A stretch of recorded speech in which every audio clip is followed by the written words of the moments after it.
Bismillahirrahmanirrahim. Assalamualaikum warahmatullahi wabarakatuh.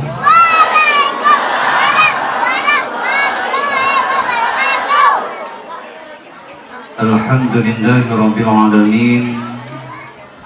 Allahumma sholli ala sayyidina Muhammad wa ala ali sayyidina Muhammad, amma ba'du. Qala ta'ala, a'udzu billahi minasyaitonir rajim. Bismillahirrahmanirrahim. Laqad kana lakum fi Rasulillahi uswatun hasanah liman kana yarjullaha yawmal akhir wa dzakarallaha katsiran. Qala Muhammad sallallahu alaihi wasallam fil hadis, man ahya sunnati ahabbani faqad ahabbani wa kana ma'i fil jannah. Shadaqallahu adzim, shadaqallahu nabiyul karim. Yang kami hormati dan dirahmati Allah, kakanda kami, saudara kami, Bapak Wali Nagari Lunang Tua, itu ya, beserta jajaran dan istrinya.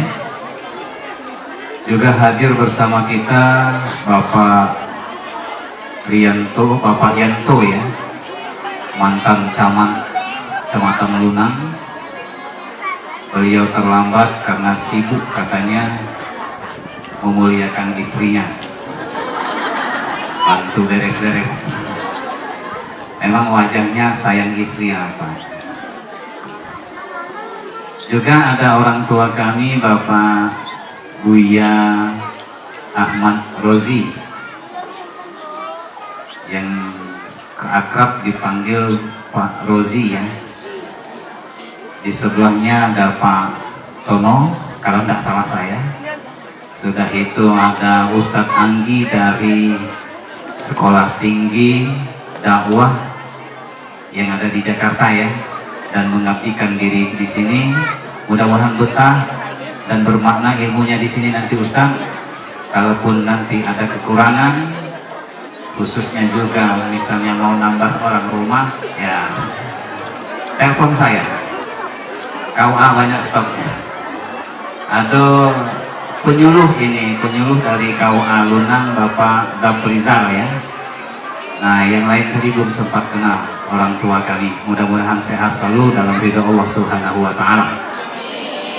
Ada juga kawan saya, guru saya, Ustaz Nasir ya, Ustaz Nasir ya, Wasir Nasir ya.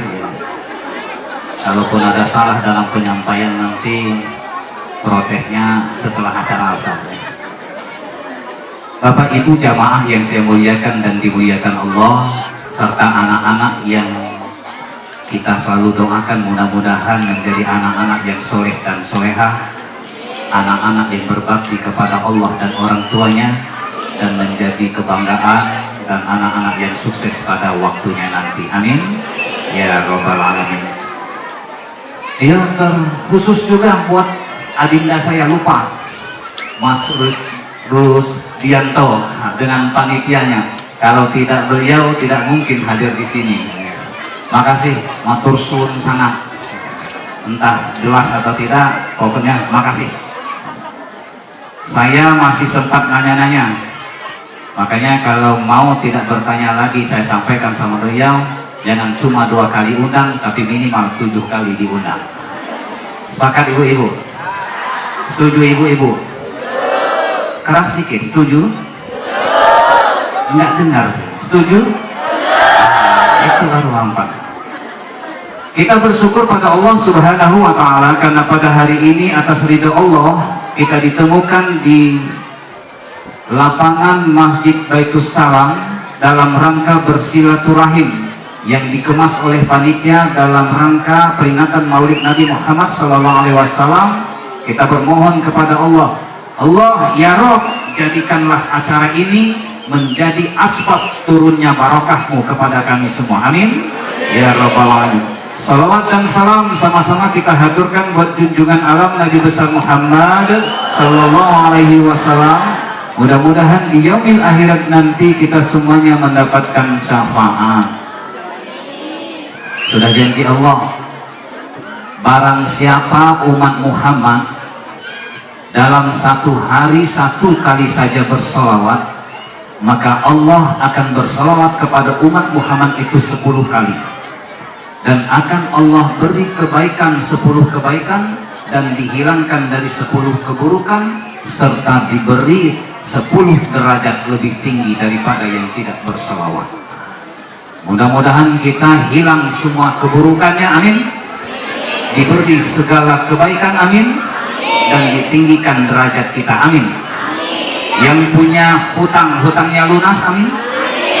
Yang tidak berduit, banyak duit, amin.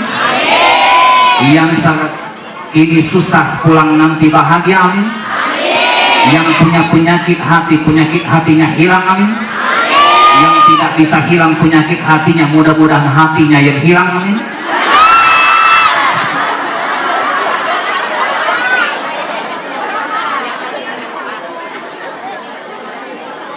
Ibu-ibu, bapak-bapak yang saya muliakan dan dimuliakan Allah, saya sudah izin dengan Kakanda Wali Nagari tadi saya ke atas pakai sendal karena kaki saya sakit, luka.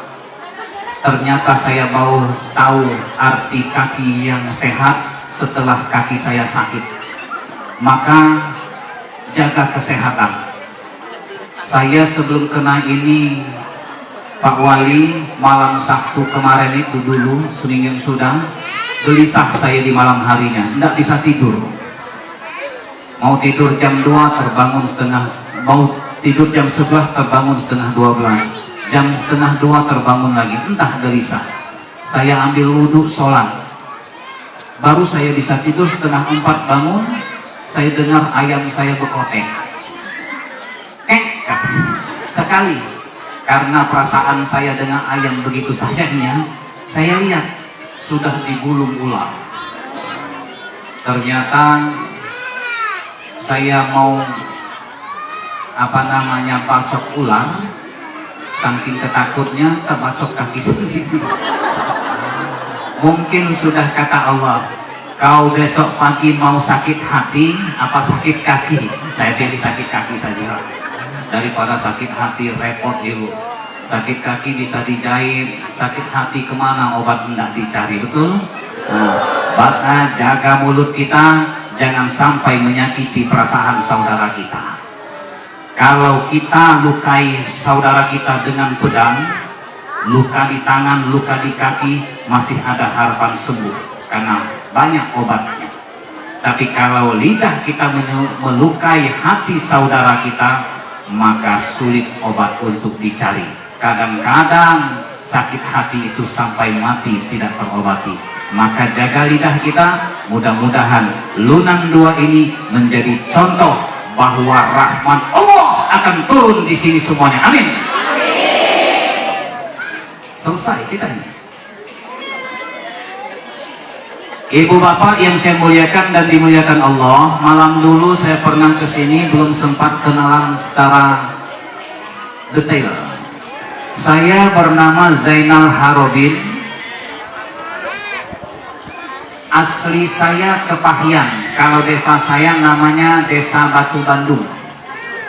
Jadi kalau ibu-ibu ke Kepahian, dari Bengkulu, Kepahian, belok kiri, nanti ada bangunan serba putih, tinggi, punya tangga, bahkan di depannya ada semacam menara.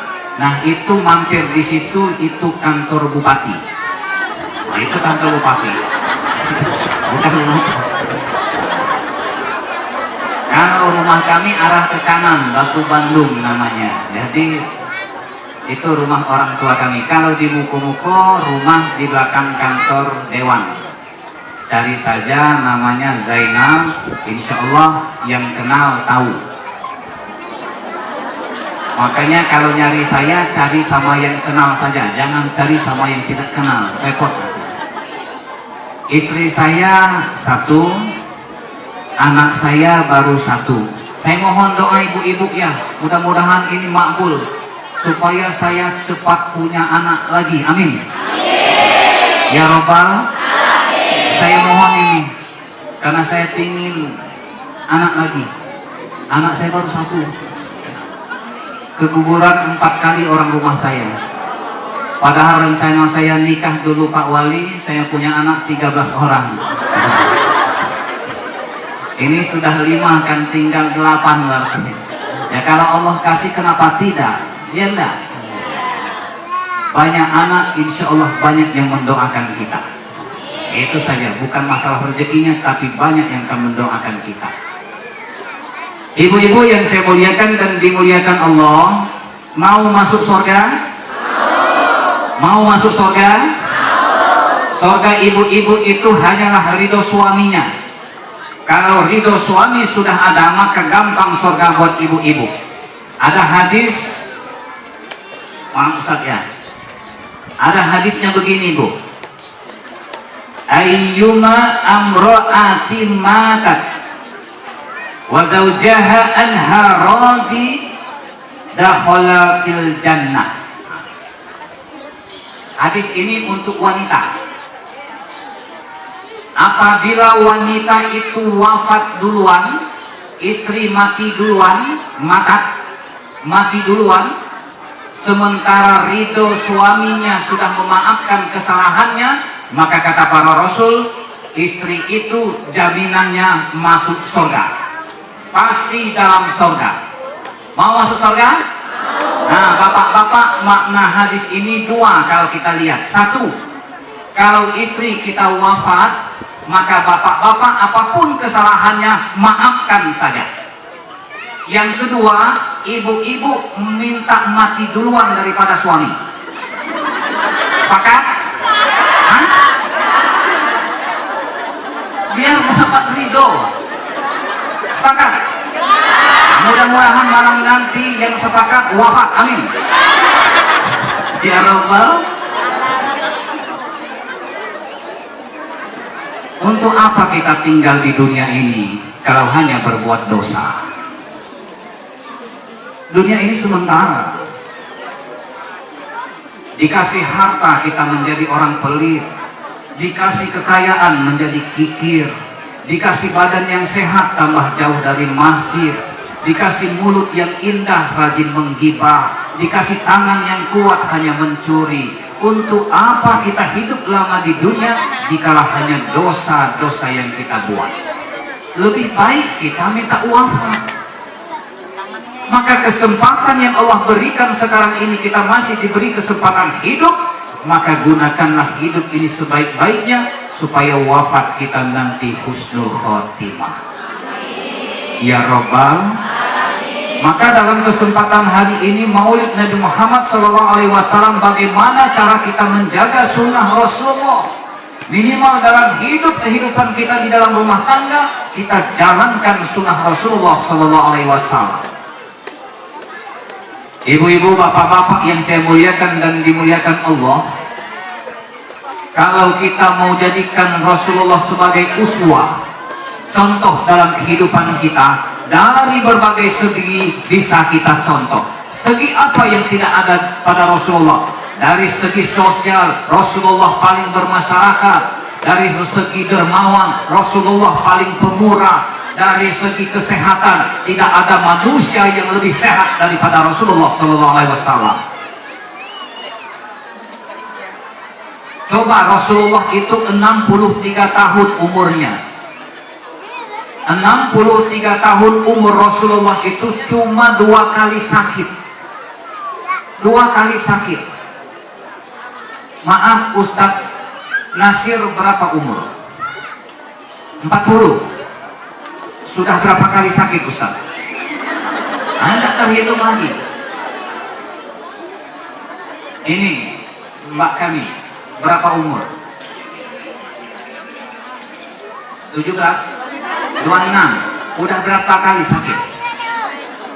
Enggak terhitung lagi. Baru 26, 40 sudah tidak terhitung. Rasulullah 63 tahun cuma 2 kali sakit. Sakit pertama di Madinah menurut sejarah. Karena sakitnya bukan lantaran apa lain, karena diracuni oleh wanita penyihir. Diracuni Rasulullah, itu sakit pertama. Sakit kedua Rasulullah menjelang mautnya, seminggu menjelang maut menurut riwayat, Rasulullah menderita sakit yang begitu keras. Begitu keras. Sampai-sampai Abu Bakar berkata, "Ya Rasulullah, tidak ada akan manusia yang mampu menahan sakit separah ini ya Rasulullah. Sakitmu ini begitu parah. Sudah berapa lapis selimut kami taruh di atas badanmu. Masih terasa panas badanmu dan engkau merasa menggigil ya Rasulullah." Nah itu sakit Rasulullah menjelang maut cuma 2 kali. 63 tahun. 26 tahun, tidak tahu lagi berapa kali kita sakit. 40 tahun, tidak tahu berapa kali kita sakit. Bagaimana cara Rasulullah menjaga pola kesehatannya? Yuk kita gali. Dalam rumah tangga bisa kita, sunnah-sunnah Rasulullah bisa kita cari. Rasulullah itu ibu, bapak semuanya, dia makan itu tidak tergesa-gesa dan tidak terlalu banyak.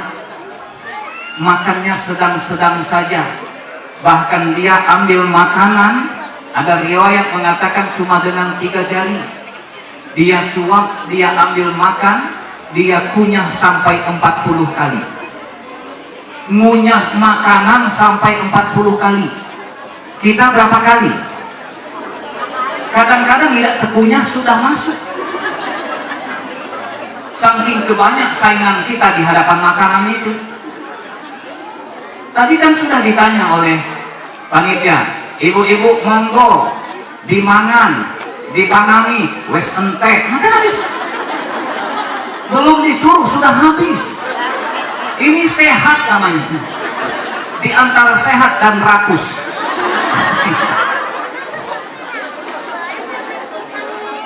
Nah Rasulullah itu makanan 40 kali dia kunyah. Pantas kalau makanan semakin halus kita kunyah, semakin mudah ditelan, maka semakin cerna, semakin mudah perut ini mencerna. Coba makanan itu, saya sudah coba itu, lama ngunyahnya, makanan itu lebih terasa enak dan manis ternyata lama dikunyah. Nah, yang tidak punya gigi bagaimana solusinya? Kulum-kulum saja. Lama ngulumnya. Oke? Dan Rasulullah melarang meniup makanan. Tidak boleh meniup, menghembus makanan, tidak boleh. Rasulullah melarang itu, bahkan Rasulullah mengatakan bagi siapa yang meniup makanan itu makruh hukumnya. Tatkala diteliti kenapa tidak boleh meniup makanan, ternyata kalau kita tiup makanan itu, yang keluar dari mulut kita ini adalah CO2. CO2 itu karbon dioksida racun. Racun dikeluarkan mulut kita menempel pada makanan, kita makan racun sendiri. Maka sunnahnya kalau kita nguap ditutup mulut. Iya kan? Jangan kau nganga dekat saudaramu makan racun mulutmu. Nah makanya kita sering sakit, kita panas dikit makanan kita tiup, bahkan belum dinginnya sudah kita makan. Iya tidak? Ngaku aja lah, nampak potongan mukamu ini. Ini hanya itu Pak. Nah ini Rasulullah ngajar kita. Makanya kalau pola Rasulullah kita pakai, insya Allah sehat. Apalagi cara minum Rasulullah. Rasulullah itu minum tidak pernah seperti kita. Rasulullah kalau minum, jadi makannya tidak ada saya praktek, karena minum ada bisa praktek. Lebih jelasnya memang harus dipraktek, biar paham.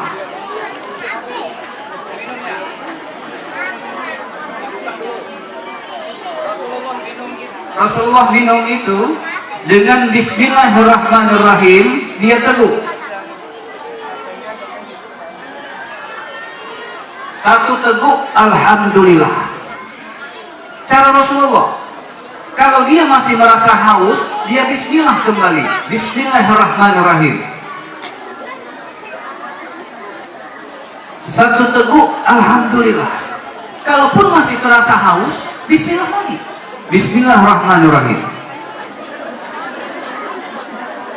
Satu teguk, Alhamdulillah.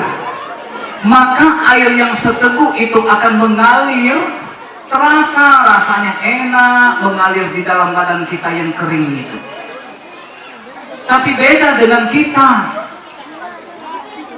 Kita kadang-kadang tidak satu teguk, setengah gelas sudah habis. Makanya Pak Wali, kita lihat orang Jepang itu kalau minum kan dengan gelas kecil.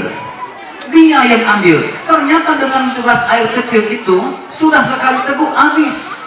Kita minum kalau tidak dari gelas sabun colek tidak terasa. Kita kadang-kadang kan gelas yang bertangkai sabun colek itu penuh itu, belum habis, belum selesai. Maka nikmat minum tidak kita dapatkan. Iya tidak? Anakku sajalah. Saya yakin itu karena pengalaman. Pengalaman kita itu tidak jauh beda masalah. Dilarang minum di wadah yang besar, makruh mendekati haram. Minum di wadah yang besar tidak boleh. Dari ember, baskom, tidak boleh itu. Karena kenapa tidak boleh? Orang barat itu ditelitinya semua. Kenapa? Kalau kita minum di tempat yang besar, ada kemungkinan saat minum itu hidung kita mengeluarkan napas. Kalau hidung mengeluarkan napas, CO2 dari hidung ini tersentuh air akan menjadi CO3 plus H, itu lebih beracun. Nah makanya bapak-bapak yang biasa minum di dalam piring tuangkan kopi, mulai sekarang berhenti. Sering bapak-bapak itu lihat, kalau mau minum cepat dingin, tuang di kopi, tuang di piring. Tuang di piring. Nah, ya begitu kan?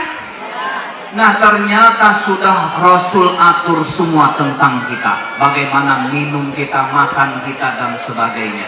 Kalau kita jadikan Rasul dan sebagai uswah dalam kehidupan dari segi kesehatan, insya Allah sehat kita. Insya Allah. Apalagi kita lihat Rasulullah itu manusia biasa, butuh mandi, butuh makan, butuh minum. Rasulullah itu kalau mandi di antara jam 1 menjelang fajar, itulah mandinya, mandi paginya. Nah, barang siapa yang mandi jam 1 menjelang jam 5, itu mandi sehat. Sering-seringlah mandi tengah malam jam 3, itu mandi sehat dan awet muda. Kalau ingin awet muda, tengah malam mandi terus. Dengan catatan kemanten baru sudah misah dengan mertuanya. Kalau tidak misah nanti curiga pula mertua, tiap malam mandi. Kalau jam 6 pagi sampai asar itu mandi bersih. Mandi bersih namanya. Tapi jam 6 sore sampai jam 12 malam itu mandi cari penyakit. Orang yang sering mandi di antara jam 6 sore sampai jam 12 malam, itu alamat nanti di atas umur 40 tahun pasti banyak penyakit. Kalau tidak percaya silahkan. Saya cuma sampaikan, kalau tidak mau ya terserah. Jadi paksanya tidak bisa. Itu mandi. Tidur, dilarang tidur setelah subuh. Selain kurang rezeki, itu mudah pikun. Dilarang tidur setelah asar. Kenapa? Cepat tua. Tua belum waktunya. Umur baru 40, sudah kayak orang 70. Ada di sini modelnya? Ada enggak? Ada di sini. Nah, sini awet muda semua ini. Ngembang hidup. Tidak boleh tidur di antara maghrib dan isya. Karena kenapa? Ada kemungkinan penyakit kolesterol dan tensi. Nah, kalau sudah sering hindari. Tapi kalau sudah ngantuk dikit-dikit, ya hari itu sekali-sekali tidak apa-apa. Menjadi rutinitas jangan. Bahaya. Itu tidur. Dan sebelum tidur pun kita diajarkan oleh Rasulullah SAW bagaimana tata cara tidur yang nikmat dan sehat. Ibu-ibu, mau masuk surga kan? Mau dirindukan surga kan? Mau betul? Sebelum tidur itu Siti Aisyah pernah dipanggil oleh Rasulullah SAW. Siti Aisyah, istriku, paling kesini. Ya Rasulullah, tahukah engkau tidak siapa wanita yang sangat dirindukan surga? Tidak tahu ya Rasulullah, sebelum engkau kasih tahu. Maka kata Rasulullah, kesini dekat. Maka Rasulullah berkata, wanita yang sangat dirindukan surga adalah wanita yang sebelum tidur dia ngambil wudhu dan dia menghampiri suaminya seraya mengambil tangan suaminya seraya berkata, Mas, tidak akan bisa tidur adik malam ini Mas. Sebelum salah adik sama Mas sama hari ini, Mas maafkan dan Mas ridho.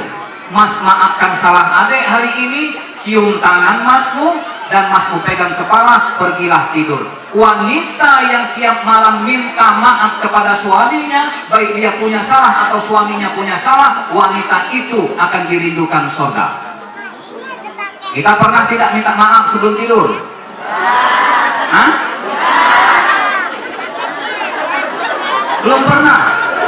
Kamu mulai malam ini minta maaf. Kalau suamimu ada di sini, tidak apa-apa, langsung minta maaf. Mulai malam nanti praktekkan. Tapi kalau suamimu tidak ada di sini, dan jelaskan sebelum kau minta maaf. Kalau kau tidak jelaskan, nanti dia akan salah sangka. Tiba-tiba kau ngambil wudhu sebelum tidur, kau hampiri dia, Bang, iya dek, adik mau tidur Bang. Kenapa dek? Tidur aja. Tidak Bang, adik nggak minta maaf dulu Bang. Mana tangan abang, adik cium telapaknya, punggung tangan seraya berkata, Bang, adik tidak akan bisa tidur kalau abang tidak maafkan kesalahan adik. Adik tidur Bang yo, pegang kepala adik Bang. Kamu pergi tidur, suamimu tidak akan tidur-tidur. Apa yang ada dalam hati suamimu dan otaknya, perasaannya? Ya Allah, jangan-jangan tanda-tanda Allah. Kalau kau tidak jelaskan, dia buka hoteng kamarmu dari jauh, dia lihat masih bernapas. Akhirnya jam 1 tidak pula tidur, dia mikir ini. Dia pegang hidungmu, masih bernapas. Jam 1:30 masuk lagi, dia pegang perutmu, ya Allah masih bernapas. Puncaknya di jam 3 malam, suamimu tidak akan tahan lagi, pasti dia telepon ibumu. Dia telepon, Assalamualaikum. Ngapo nak, nelpon tengah malam, Mak, pulang ke rumah kami Mak. Ngapo nak, anak Mak ini sudah ada tanda-tanda Mak. Kau dianggapnya tidak mati nanti. Maka dijelaskan dulu. Tapi kalau suamimu ada di sini, dia kan dengar malam nanti praktekkan. Bisa kira? Bisa? Jangan kau pandang suamimu yang punya salah atau dirimu yang punya salah. Tiap malam sebelum tidur, ayo minta maaf sama suamimu. Insya Allah wanita demikian akan dirindukan surga. Amin. Ya Rabbal. Pak Wali Nagari, kebiasaan Rasulullah itu ada salah satunya, dia sering tidur di paha istrinya. Suami kita sering tidur paha istri kita tidak? Hah? Tidak pernah? Ya Allah. Saya sering kali praktekkan tidur di paha istri saya, enaknya bukan main. Betul. Dielusnya kepala kita sambil dia berkata, Ratuwo, tidak apa-apa, tapi elusannya enak, betul. Dan mudah sekali ngantuk kalau tidur di paha istri. Tapi catatannya harus istri sendiri. Jangan ke paha istri orang lain, kacau itu. Bahkan Rasulullah itu wafat saat tidur di paha Siti Aisyah. Ada riwayat mengatakan itu. Nah, suruh suamimu tidur di pahamu. Siapa tahu malam ini sekali tidur wafat. Nah, tata cara Rasul tidur, pesan Rasul sebelum tidur ambil wudhu dulu. Paham? Wanita yang halangan menstruasi boleh ngambil wudhu. Sebelum tidur harus ambil wudhu. Jangan sampai ada yang berpendapat bahwa wanita yang lagi halangan tidak boleh keramas. Kan pernah dengar itu kan? Kalau dia keramas, secara kesehatan katanya pori-pori kepala lagi terbuka. Saat itu nanti masuk air akan jatuh pingsan. Itu mitos. Dari teliti kesehatan tidak ada. Jadi orang wanita yang lagi halangan kalau bisa mandi terus. Biar bersih. Seandainya kau turut kata-kata selama tidak boleh berkeramas, ada wanita yang mennya 17 hari, ada yang 15 hari, betul? Ada yang 7 hari. Bayangkan 15 hari tidak keramas, jadi apa palakmu? Keramas aja masih bau, apalagi tidak keramas. Paham ya? Jadi ngambil wudhu sebelum tidur, ambil wudhu sebelum tidur sampai di tempat tidur. Jangan naik tempat tidur dulu sebelum engkau ambil sehelai kain. Begini, kau tepis tempat tidur itu dengan salawat atas Nabi. Kalau tidak bisa salawat atas Nabi itu, belajar dengan Ustadz Nasir. Ya Nabi salam alaika, ditepis. Ya Rasul salam alaika. Ya Habib salam alaika. Sholawatullah alaika.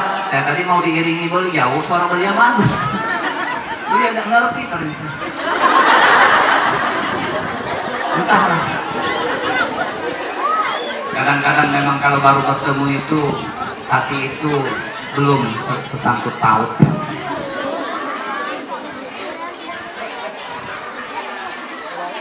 Orangnya sambil tepis dengan ini. Ya Nabi salam alaika. Ya Rasul salam alaika. Ya Habib salam alaika. Sholawatullah alaika. Terima kasih Ustaz. Ditepis tempat tidur dengan sholawat. Apa manfaatnya? Satu, kalau tempat tidur ditepis dengan kain, sehelai kain, tempat tidur akan bersih. Betul? Yang kedua, apa makna dengan sholawat? Supaya makhluk yang ada di tempat tidur itu hilang dengan sholawat, diganti nanti dengan Allah. Kita bisa berjumpa Rasulullah dalam mimpi kita. Saya kita berkata kepada Allah, ya Allah, tidak mungkin lagi aku berjumpa dengan Rasulullah di dunia nyata, karena Rasulullah sudah engkau panggil ya Allah. Tapi izinkan ya Allah, aku bermimpi bertemu Rasulullah dalam mimpiku dengan salawat ini ya Allah. Mudah-mudahan kita bertemu dengan Rasulullah dalam mimpi kita. Ada ulama mengatakan, kalau engkau ketemu wajah Rasulullah dalam mimpimu, itu benar wajah Rasulullah. Karena demi Allah, Rasulullah tidak bisa diserupai oleh setan laknatullah, oleh iblis. Iblis bisa jadi kuda, iblis bisa menyerupai ayam, iblis bisa menyerupai ular, iblis bisa menyerupai kambing, iblis bisa menyerupai anjing, makhluk yang lain, termasuk iblis bisa menyerupai wanita. Sama seperti kita, iblis bisa menyerupai ibu, iblis bisa menyerupai ibu, bahkan ada ibu-ibu yang menjadi iblis. Kan ada kan? Tapi Rasulullah tidak boleh, Allah haramkan. Maka kalau ketemu wajah Rasulullah dalam mimpi, itu benar wajah Rasulullah, dan insya Allah orang yang demikian akan menjadi orang yang terpandang dan dimuliakan. Kalau bertemu telapak tangan Rasulullah dalam mimpi, insya Allah jadi orang kaya dermawan. Maka berusahalah mimpi dengan Rasulullah Sallallahu Alaihi Wasallam. Rindulah dengan Rasulullah Sallallahu Alaihi Wasallam. Ini yang pertama, sebelum tidur. Setelah kita tepis tempat tidur, maka sebelum naik ke tempat tidur berdoalah. Apa kata Rasulullah? Ya Siti Aisyah, jangan engkau tidur sebelum engkau khatam Quran. Kata Siti Aisyah, bagaimana bisa aku khatam Quran sementara Quran itu tebal ya Rasulullah? Kau tidak usah membaca seluruh Al-Quran, tapi sebelum engkau tidur bacalah surah Al-Ikhlas 3 kali, maka kau sama seperti khatam Quran. Tahu Al-Ikhlas? Inna a'tainakal kautsar. Bukan? Kan. Apa Al-Ikhlas tuh? Apa? Mana bunyinya ini?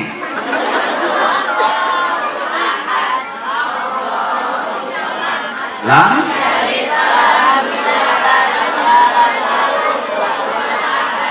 Kalau surat Al-Ikhlas juga sudah tidak hafal lagi, lebih baik keluar dari Lunang 2 ini. Merusak aja namanya. Ada yang tidak hafal Al-Ikhlas? Hah? Kalau tidak hafal Quran yang minta mati lah. Al-Ikhlas 3 kali dibaca sebelum tidur itu sama seperti khatam Quran. Sudah itu kata Rasulullah, jangan engkau tidur sebelum dapat syafaat daripada Rasul, maka sholawatlah sebelum tidur 3 kali. Allahumma sholli ala sayyidina Muhammad wa ala ali sayyidina Muhammad kama shallaita ala Ibrahim wa ala ali Ibrahim fil alamin innaka Hamidum Majid 3 kali. Setelah itu